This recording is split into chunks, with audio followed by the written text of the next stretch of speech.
Hello everyone. Today I'm going to talk to you about endangered species. Now, how many of you out there in the audience would guess that there are 10 endangered species in the Bay Area today? Raise your hand. Alright. Put your hands down. How many of you would guess that there are 30 species of endangered animals in the Bay Area today? Okay, put your hands down.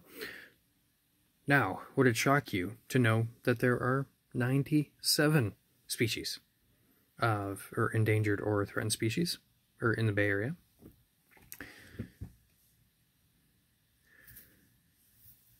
Turns out that out of those 97 birds, or out of those 97 animals, 9 of them happen to be bird species. Now,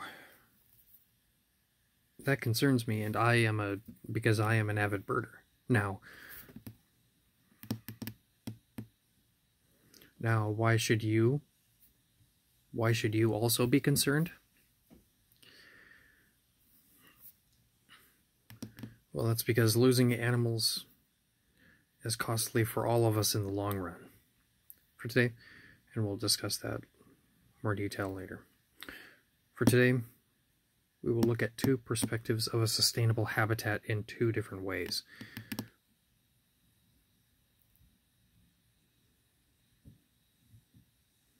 We will observe what threats sustainable habitats face and go over what you can do to help out. First off, we need to look at what a sustainable habitat is through the human perspective. And in the human perspective, it's made up of three different pillars. The first being a healthy local environment. 2 is equality of life for its citizens. And 3, economic vitality. Now, the second perspective is from nature itself and how nature views this. And nature views this as, since 1905, Audubon's vision has been a world in which people and wildlife thrive.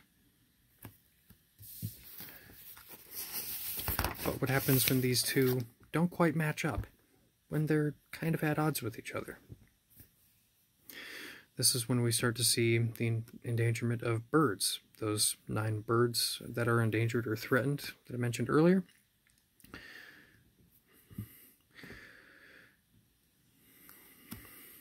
Are crucial for human development, as seen in this individual quote here from the Proceedings of National Academy of Sciences, 2004.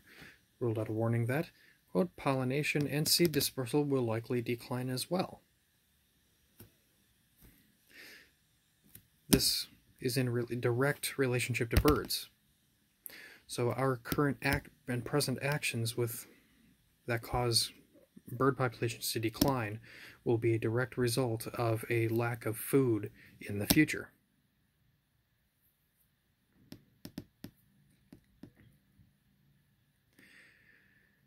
Now that we know that we are responsible for this change and are also going to be hit in the future, is there anything that we can at least slow the spread, or at least, contain this issue?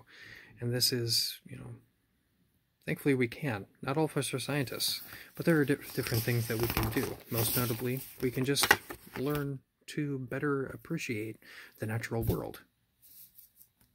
Go out, take a walk, and enjoy and observe birds in their natural habitats. So, at this point, we have reviewed what a sustainable habitat is, as seen through the lenses of 2 different organizations with 2 slightly different views. Observed what future implications of bird endangerment mean for humans, and what we can do to stop, or at least slow the spread of the endangerment of bird species. Now I ask all of you in the audience to go out and observe and appreciate the beauty of these birds, so as to promote a healthy local environment with the birds that share our environment. environment, as they're also critical for our own survival. Thank you.